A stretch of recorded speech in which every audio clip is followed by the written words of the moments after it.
사실 이 국민의힘 이야기를 살펴보는 게 매주 같은 이야기를 반복하는 느낌이 있고 네. 비대위 체제가 약간 끝이 보이지가 않고 국민의힘이 계속 네버엔딩 비대위를 한다면 이거는 이유가 뭘까라는 생각을 했을 때 뭐 이준석 대표에 대한 정말 그런 싫은 마음, 정말 감정적인 것도 작동을 하고 있는데 그거는 첫 번째고 그 다음에 두 번째는 이제 윤석열 대통령과 당 간의 관계에 있어서 뭐 당무를 안 하시겠다고 했지만 지금 각종 보도를 보면 거의 초재선 의원님 그룹을 이끌고 계신 거 아닌가 싶을 정도로 싶을 정도로 많이 개입을 하고 있구나. 그렇기 때문에 지금 계속해서 뭔가 이상한 결론이 계속 똑같이 나고 있는 이유는 결국에 그 근원에는 윤심이 있고 그 윤심 이꼴 이준석 싫다가 아닌가라는 생각을 합니다. 그러니까 이미지라는 게 한번 손상되고 나면 복귀하기 정말 힘듭니다. 그리고 우리가 대선과 지방선거에서 계속 이겼던 것이 우리가 잘나서가 아니라 국민들이 그만큼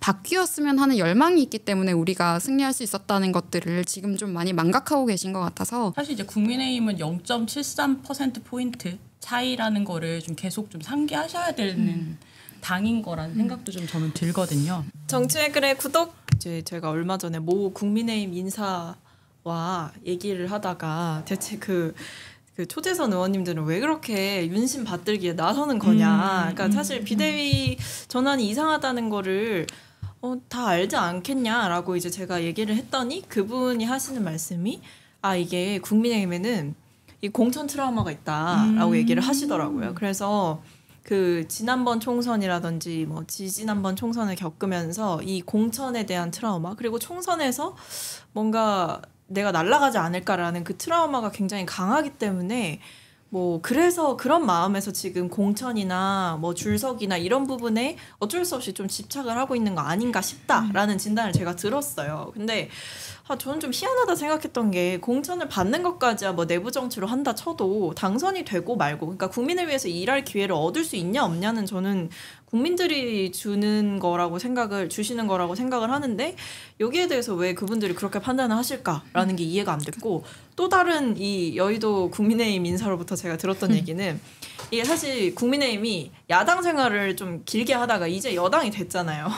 그러니까 그 오랜 그 야당 생활을 청산하고 나서 여당이 되고 그리고 대통령을 이제 선출을 시키면서 대통령과 이제 당의 관계 이런 것들에 대해서 어떻게 보면 초재선 의원들이 처음 경험을 한다는 거예요. 이게 대통령이랑 쉽게 말하면 대통령 막 나한테 전화를 해. 막 이런 거 처음 보는 거예요. 대통령님이 나에게. 그렇죠.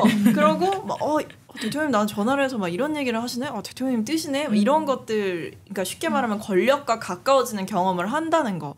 이거를 처음 해본다는 거예요. 그러다 보니까 이게 원래 안 그러던 분들도 막 욕심이 막 올라오신다는 거예요. 왜 나한텐 전화 안 하지? 뭐 이런 건가? 아니 뭐 그래서 체리따봉을 내가 못 받았다 이런 얘기가 나오는 건지 모르겠는데 이 국민의힘 의원들이 윤심 받들기에 나서고 있는 게 단순히 대통령인 것도 있지만 이 권력에 가까워지는 이 경험을 처음 해보는 사람들이 굉장히 많고 그리고 공천, 총선 이런 것들과 연관되면서 이 권력에 대한 우선순위가 굉장히 높아져 있는 상태가 아니냐라는 거고 저는 그렇기 때문에 국민의힘이 교훈을 제대로 못 얻었다 지난 경험에서 라는 생각을 하면서 국민의힘에는 좀 오답 노트가 필요하다라는 생각을 해봅니다. 정치왜 그래? 구독! 지금 이 상태대로 가면은 저희에게 미래는 없을 것 같고 공천 받고 말고 정말 그거 하나에 목숨 걸고 정치하시는 분들이면 그냥 그만두셨으면 저는 좋겠습니다.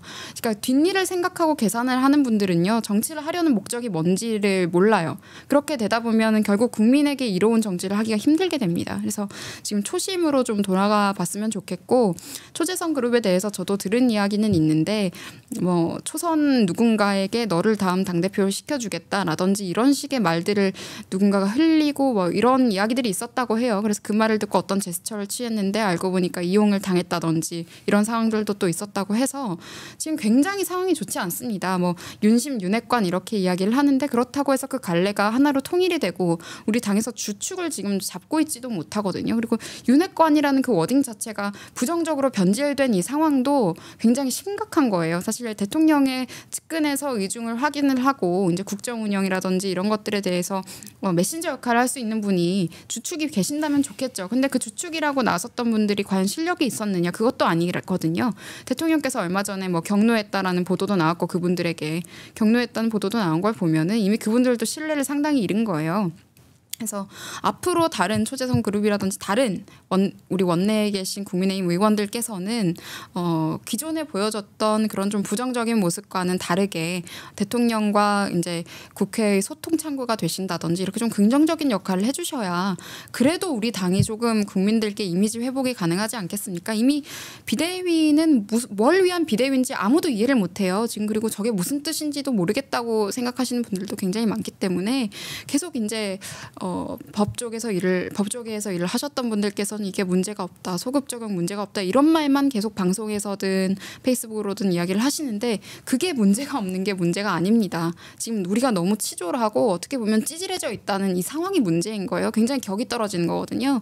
그래서 저는 좀 지금 이 시점에서라도 제발 우리가 스스로를 돌아보고 보수 정당으로서의 중심을 좀 찾았으면 하는 마음에서 좀 긴 말씀을 드립니다. 그러니까 뭔가 법기술자들이 너무 많은 게 사실 저는 정치권에 어떻게 보면 율사 출신들이 또 너무 많은 것이 일종의 좀 문제가 아닐까라는 말씀드리면서 법으로만 보면 조항 고치고 이러면 될 거라고 생각하는 거죠. 근데 저는 그게 아니라고 보고 뭐 설령 조항을 고쳐서 뭐 법원에서 판단을 받았는데 이긴다고 한들 저는 그건 상처뿐인 승리라고 생각하고요. 국민의힘이 지금 제가 아까 오답 노트를 좀 해야 된다라고 얘기를 했는데 사실 우리가 시험을 보고 문제를 뭐 틀렸다 하면은 그 문제의 풀이 방법을 다시 써보는 거죠. 다시 써보면서 내가 이 부분에서 이 과정에서 실수가 있었구나 라는 거를 깨닫고 그래야 똑같은 실수를 문제에서 똑같이 안 틀리는 거지. 지금처럼 뭐 결론은 그냥 계속 비대위, 이준석 몰아내기 이걸로 가다 보면 뭐 과정은 계속 바뀌는 게 없는데 답만 계속 맞다고 우기는 거는 좀 부정행인 거죠. 그거 맞다고 해달라고 법원 협박하는 거 지금 다 보고 있지 않습니까?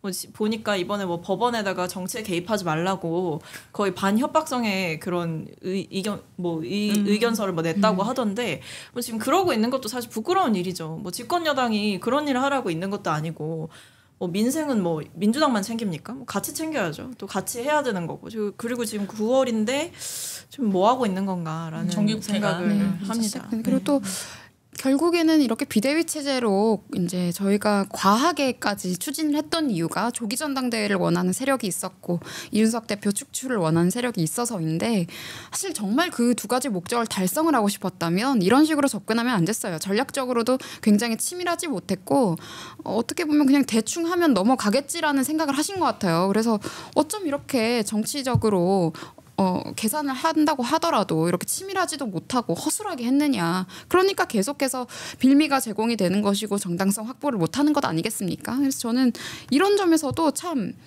허탈하기도 해요. 국민의힘은 지금 정상으로 돌아갈 용기가 필요한 것 같습니다. 너무 좋은 말이다. 돌아갈 용기가 필요해요. 지금. 국민의힘 얘기 지겹다 그러긴 하는데 국민의힘 얘기할 때 뭔가 제일 좀 그러니까 영혼들이 막 나오는 제 생각에는 이게 국민의힘 얘기가 왜 이렇게 뭔가 얘기할 때 저도 약간 다른 얘기할 때보다는 좀 더 에너지가 들거든요.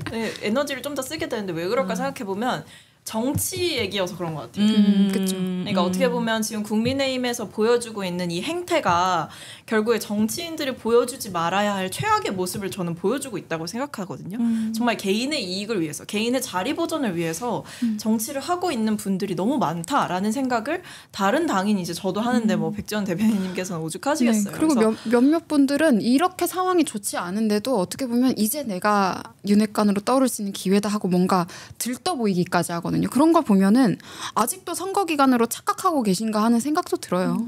네, 그래서 지금 그러다 보니까 뭐 이준석 대표에 대한 호호 불호 이런 거는 사실 뭐 이미 논외가 된 것 같아요. 그렇죠. 왜냐하면 뭐 저도 뭐 그렇게 이준석 대표를 뭐 지지해주거나 이럴 생각은 없지만 뭐 지금 이 상황에서 이준석 대표가 당하고 있는 것은 어떻게 보면 정당 내에서 최소한 보장돼야 할 민주주의라든지 이런 부분이 없다라는 생각이 드는 것과 그리고 그 이후에 지금 뭐 윤핵관들부터 시작해서 뭐 여러 의원들이 보여주고 있는 어떻게 보면 무슨 개파 싸움 마냥 보여주고 있는 것들 그리고 윤석열 대통령이 대통령으로서 제대로 역할을 하고 있느냐라는 부분에 대한 비판과 이게 다 맞물리면서 이게 어떻게 보면 정말 정치에 대해서 A to Z 다 짚어보게 되는 시점이 아닌가. 그래서 정치에 대한 얘기를 하다 보니까 사실 뭐 이재명 대표 얘기나 이런 것들은 다 법적인 얘기잖아요. 그러다 보니 이게 좀 정치적인 얘기 그리고 정치의 의미나 정치의 역할에 대해서 고민하게 하는 주제가 좀 국민의힘에 몰려있는 게 아니냐라는 생각은 안 좋은 의미로 몰려있는 게 아니냐라는 생각은 듭니다. 정부 초기에 이렇게 개파 싸움을 하는 것도 저는 참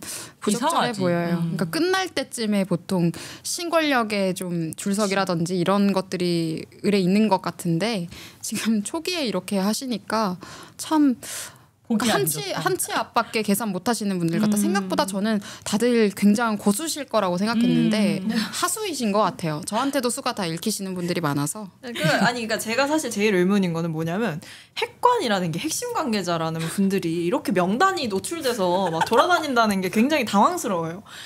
맞아. 아니 핵심 관계자는 모름지기 저 사람이 핵심이었어? 라는 생각이 들게 하는 게 사실 고수인 거지. 나 핵관이요 라고 이름표 써서 붙이고 다니는 분들 보면은 아 저게 맞나? 좀 우습지 않나? 라는 생각은 합니다. 네, 전 윤석열 대통령이 좀 안쓰럽기까지 해요. 그래서 제대로 된 보좌를 지금 너무 못 받고 계시고 주변에서 그런 옳은 목소리 내는 분이 정말 없나. 진심으로 대통령을 걱정해서 말하는 사람이 없나. 왜냐하면 대통령은 임기가 정해져 있어요. 임기가 정해져 있는 권력이기 때문에 이제 끝나갈 때쯤에 모든 책임은 대통령에게 돌리고 대통령을 도울 사람은 없어질 겁니다. 근데 그렇기 때문에 지금부터 대통령께서는 잘 해나가셔야 되는데 정말 제대로 된 보좌를 받지 못하는 것 같고 특히 지금 대통령실도 뭐 정무비서관들이 교체가 되는 것에 대해서는 저도 조금 기대를 걸어보려고 합니다마는 어제 나온 메시지가 또 저는 충격적이었어요. 무슨 바지가 달라지셨더라. 네. 마음가짐이 달라지셨더라. 이런 말을 고위 관계자라고 이제 익명으로 인터뷰를 하면서 기자분들께 그렇게 말씀을 했다는 거는 보도 나갈 거 알고 한 말이잖아요. 그럼 그 보도를 누구 보라고 한 거겠습니까? 윤석열 대통령 보시고 제가 이렇게 아부를 잘합니다라고 하겠다는 겁니까? 근데 그런 보도 하나 나가면요. 국민들 보기에는 정말 꼴값이 되는 거예요. 비호감이 되는 거예요. 어떤 어르신께서는 저한테 그런 말씀을 하셔요. 내가 윤석열 너무 좋아해서 뽑자고 우리 동네 할아버지 할머니들 얘기 다 하고 다녔는데 요새는 TV 나오면 그냥 끄고 싶다. 짜증이 나서. 부끄럽다. 그러니까 이 지경까지 왔으면 좀 경각심을 가져야 되는 겁니다. 특히 메시지 관리는 전혀 아직 되고 있지 않고 김은혜 홍보수석께서만 계속 수습을 하느라 고생을 좀 하고 계신 것 같아서 좀 마음이 좋지 않습니다. 사실 뭐 핵심 관계자는 어느 정치인에게나 좀 필요한 거잖아요. 사실. 그러니까 근데 그게 없을 수 없고 주변 나쁜 사람이. 것도 아닌데 사실 이게 지금 윤핵관, 뭐 신핵관, 검핵관 이런 식으로 뭔가 이 핵심 관계자라고 하는 게 마치 무슨 흉막처럼 뭐 그리고 너무 줄서기처럼 줄서기처럼 이미 인식이 되어버렸기 때문에 문제지. 사실 모든 대통령들에게 가장 믿을 수 있는 참모가 있는 건 중요해요. 그래야 그렇죠. 소통도 되고 국정 운영도 원활히 되는 거니까. 근데 지금 그렇게 거론이 됐던 분들이 그런 역할을 했었느냐 하면 그게 아닌 거기 때문에 문제가 되는 거죠.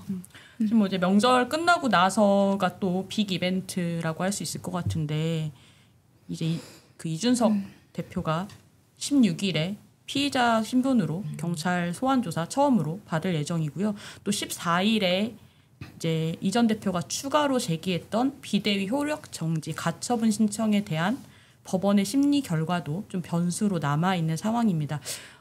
명절 전까지는 저는 그래도 좀 국민의힘이 수습을 하지 않을까라는 약간 일말의 기대. 저는 안 될 것 같아요. 네. 왜냐면 저도 이준석 시간이 너무 대표는 촉박합니다. 이준석 대표는 절대 멈추지 않습니다. 네버스타 멈추지 네, 마.